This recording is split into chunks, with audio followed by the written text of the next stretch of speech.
Hello friends, स्वागत है आप सभी का आपके अपने यूट्यूब चैनल पे। तो आज की जो हमारी क्लास है साइकोलॉजी की, वो क्लास है बाल विकास पर।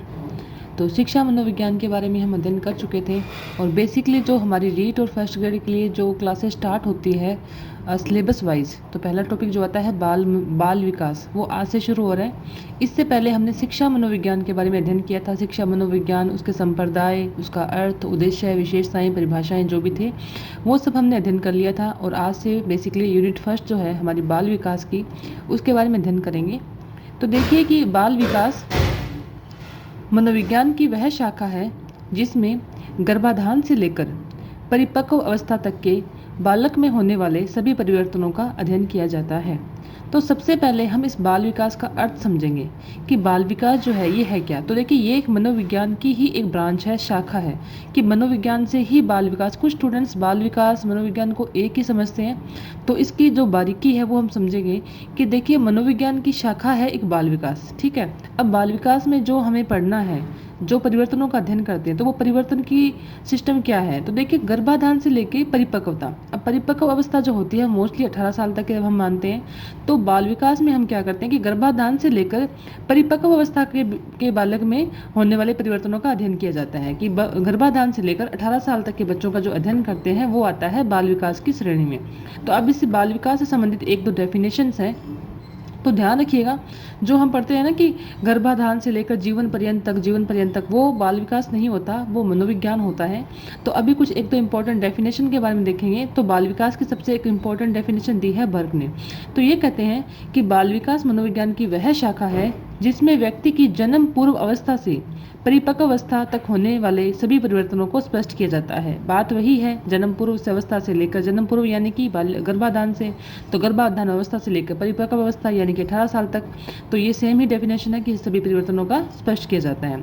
अब क्रो एंड क्रो ये कहते हैं कि बाल मनोविज्ञान वह वैज्ञानिक अध्ययन है जो व्यक्ति के विकास का अध्ययन गर्भकाल की प्रारंभिक अवस्था से किशोरावस्था तक करता है। अब देखिए वही बात है, गर्भकाल की प्रारंभिक अवस्था से लेकर किशोरावस्था बोल दिया उन्होंने। बर्क ने क्या कहा था, बर्क ने परिपक्व अवस्था बोल दिया था। तो परिपक्व अवस्था होगी चाहे किशोरावस्था होगी, सेम सेम ही है।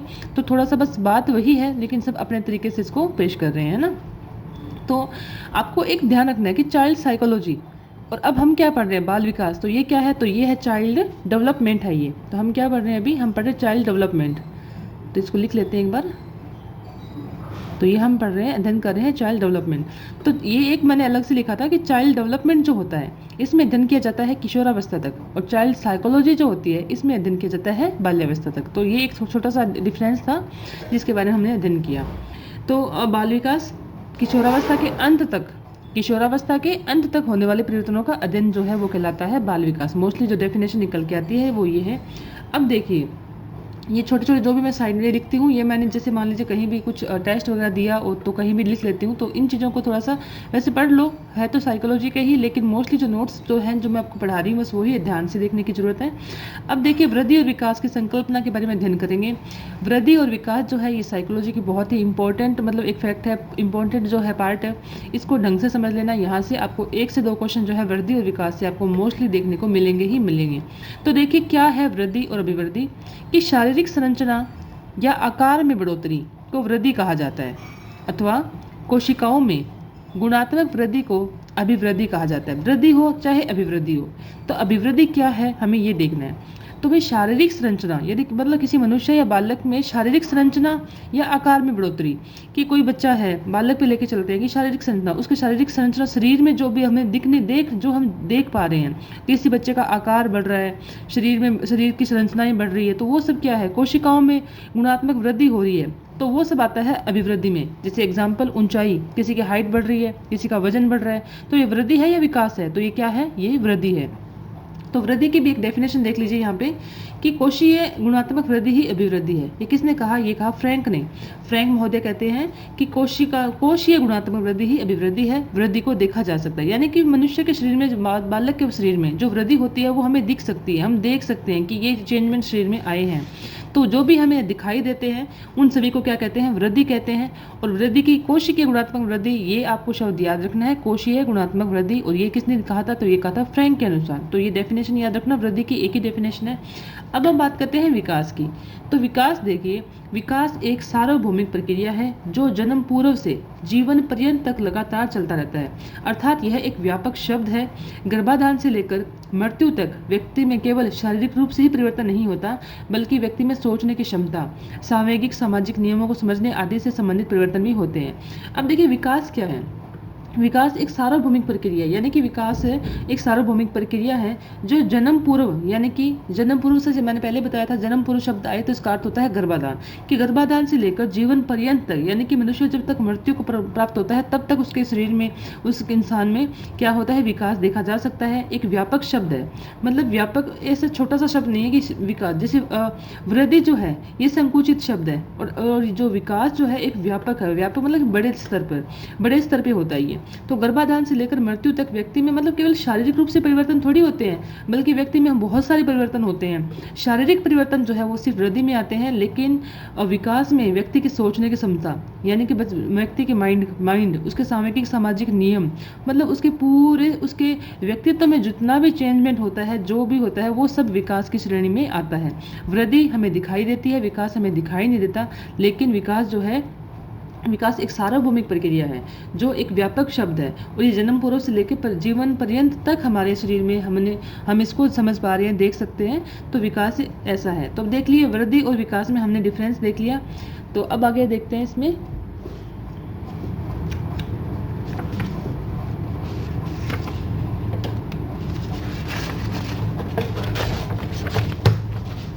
अब देखिए विकास, अब विकास की कुछ डेफिनेशन देखिए आप, आगे आपको और क्लियरली समझ में आएगा कि विकास जो होता है अभिवृद्धि तक ही सीमित नहीं है।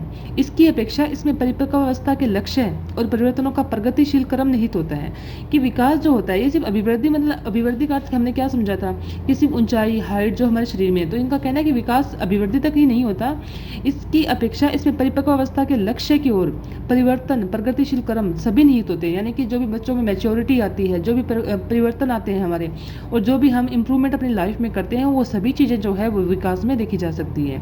तो हर लोग यहाँ कहते हैं कि विकास का अर्थ होता है प्रगतिशील परिवर्तनों का एक नियमित, क्रमबद्ध और सुसंबद्ध प्रतिमान है। कि विकास का अर्थ है प्रगतिशील परिवर्तनों का, जो हमारे अंदर इंप्रूवमेंट होते हैं, का एक नियमित, क्रमबद्ध और सुसंबद्ध। अब देखिए हमने 3 शब्दों का यूज किया है, नियमित, क्रमबद्ध और सुसंबद्ध प्रतिमान है। अब हम इन तीनों शब्दों का अर्थ समझेंगे कि प्रगतिशील, विकास में प्रगतिशील किस तरह से देखा जा सकता है। तो देखिए कि विकास के अंतर्गत परिवर्तनों की दिशा अग्रगामी होती है। कि विकास के अंतर्गत जो परिवर्तन की दिशा होती है कैसी होती है, अग्रगामी होती है।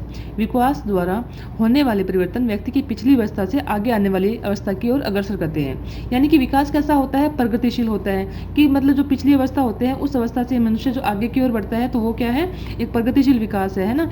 देखिए विकास द्वारा होने वाले परिवर्तन क्या होता है, व्यक्ति को पिछली अवस्था से आगे की ओर आने वाली अवस्था की अग्रसर करता है ना। अब क्रमिक का क्या अर्थ होता है यहाँ पे, देखिए विकास में, कि यह शब्द विकास के लिए प्रयोग किया जाता है। इसके अंतर्गत आने वाले सभी परिवर्तन क्रमबद्ध होते हैं, है ना। और कोई भी परिवर्तन एक विशेष परिवर्तन के पहले या बाद घटित होता है। अगर विकास के परिवर्तन क्रमिक ना हो तो इनका पूर्व कथन भी संभव नहीं होता। यानी कि जो भी मनुष्य में विकास होता है वो क्रमबद्ध होता है, क्रमबद्ध तरीके से ही होता है। जैसे मान लीजिए बच्चा पहले मतलब स्क्रॉलिंग करके चलता है, उसके बाद में वो खड़ा होकर चलना सीखता है। तो जो भी इंप्रूवमेंट आते हैं, धीरे धीरे जो इंप्रूवमेंट आते हैं, वो सभी में एक क्रम में होते हैं। और सभी जितने भी बालक होते हैं सभी में ये एक ही सिस्टम होता है ना।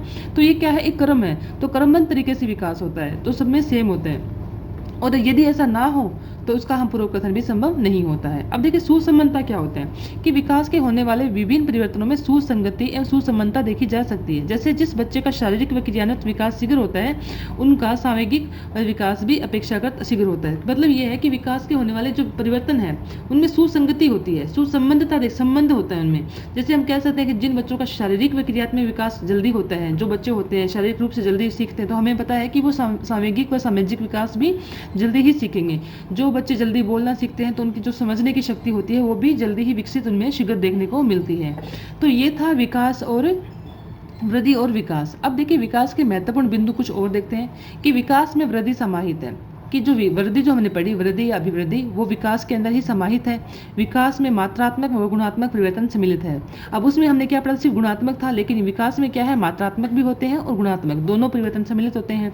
विकास निरंतर चलने वाली प्रक्रिया है। विकास जो होता है कभी रुकता नहीं है। अभिवृद्धि एक वक्त के बारे में देखने को नहीं मिलती, लेकिन विकास जो है निरंतर चलता रहता है।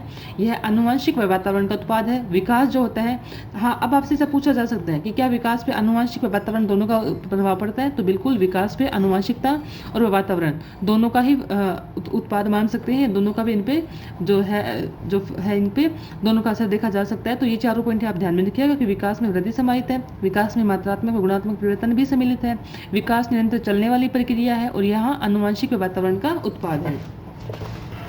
अब देखिए विकास के विभिन्न आयाम, ठीक है। तो वेरियस एक्सेप्शन ऑफ डेवलपमेंट देखते हैं कि पक्ष देखते हैं इसके क्या क्या होता है, किस किस तरह का विकास होता है। तो सबसे पहले शारीरिक और क्रियात्मक विकास होता है। शारीरिक विकास के अंतर्गत सामान्यतः शारीरिक संरचना, लंबाई, भार, हड्डियां, तंत्रिका तंत्र, अंतरस्रावी ग्रंथियों का विकास सम्मिलित होता है। और क्रियात्मक विकास में क्या होता है, तो इसमें चलना, दौड़ना, तैरना, जो मनुष्य क्रियाएं करता है, लिखना, खेलना आदि सम्मिलित होता है। तो आपको ध्यान रखना है कि शारीरिक विकास में कौन कौन से पार्ट है, क्रियात्मक विकास में कौन कौन से पार्ट है। तो ये पहला हो गया शारीरिक और क्रियात्मक विकास। दूसरा देखिए संज्ञानात्मक विकास, कॉग्निटिव डेवलपमेंट, इसको कहते हैं हम जैसे बौद्धिक विकास, कि चिंतन करना, कल्पना करना, शक्ति, सृजनशीलता, संवेदन, प्रत्यक्षीकरण, ये जो भी पार्ट है ये किस में आते हैं, तो ये आते हैं कॉग्निटिव यानी कि बौद्धिक विकास में सम्मिलित है। तो संज्ञानात्मक विकास में कौन कौन हो जाएंगे, तो चिंतन की शक्ति, कल्पना शक्ति, सृजनात्मकता, संवेदन, प्रत्यक्षीकरण आदि का विकास सम्मिलित है। तो अब इसके बाद तीसरा पॉइंट देखिए सामाजिक विकास, सोशल डेवलपमेंट कैसे होते हैं। इनके अंतर्गत कुछ ऐसे गुण अर्जित होते हैं जिनके द्वारा व्यक्ति सामाजिक प्रत्याशाओं के अनुरूप व्यवहार करना सीखता है। मतलब बच्चों में क्या होता है, इनके अंदर गुण ही कुछ ऐसे होते हैं जिससे व्यक्ति खुद ही समाज के लिए मतलब कार्यरत रहता है, या जो व्यक्ति सामाजिक प्रत्याशाओं के अनुरूप अपना व्यवहार करना सीख जाता है, तो वो आ जाता है सामाजिक विकास में। अब देखिए संवेगात्मक, इमोशनल डेवलपमेंट किसे कहते हैं। तो इसके अंतर्गत क्या होता है, विभिन्न संवेगों की उत्पत्ति। जो संवेग क्या होते हैं, तो इमोशंस जो होते हैं हमारे, उन इमोशंस की उत्पत्ति, उनका विकास, उनके उचित संवेगों का उचित समय अनुसार प्रदर्शन करना, आवश्यकता अनुसार संवेदों पर नियंत्रण करने का क्षमता आदि का विकास जो होता है वो किस में आ जाएगा, तो वो आता है हमारे संवेगात्मक विकास में। अब देखिए नैतिक या चारित्रिक विकास, इसके अंतर बालक में सही गलत, नैतिकता अनैतिकता का बोध सम्मिलित किया जाता है। तो वो आ जाता है नैतिक या चारित्रिक विकास में, कि हमें क्या करना चाहिए, क्या नहीं करना चाहिए, जो अच्छा क्या है, बुरा क्या है, हमारी पर्सनैलिटी कैसी है, हमारा कैरेक्टर कैसा। तो ये जो भी विकास के पार्ट है ये आते हैं हमारे नैतिक में, मोरल और कैरेक्टर डेवलपमेंट में। तो ये हमने पढ़े यहाँ पे विकास के प्रकार, कितने प्रकार के। तो पहला था शारीरिक और क्रियात्मक विकास, दूसरा था संज्ञानात्मक विकास, तीसरा था सामाजिक विकास, चौथा है संवेगात्मक विकास और पांचवा है नैतिक या चारित्रिक विकास। तो विकास की आज हम यहीं तक अध्ययन करेंगे और विकास की एक क्लास और बनेगी, क्योंकि छोटा सा टॉपिक नहीं है, बहुत बड़ा टॉपिक है। तो कल हम पढ़ेंगे अभिवृद्धि और विकास में अंतर, और अंतर का अध्ययन करने के बाद में हम पढ़ेंगे विकास के नियम। तो आज की क्लास में इतना ही। तो प्लीज़ क्लास पसंद आए, वीडियो पसंद आए तो लाइक शेयर सब्सक्राइब कर लीजिएगा, और बहुत जल्दी जो साइकोलॉजी का जो हमारा पार्ट है कंप्लीट हो जाएगा। Thank you. जय हिंद, जय भारत।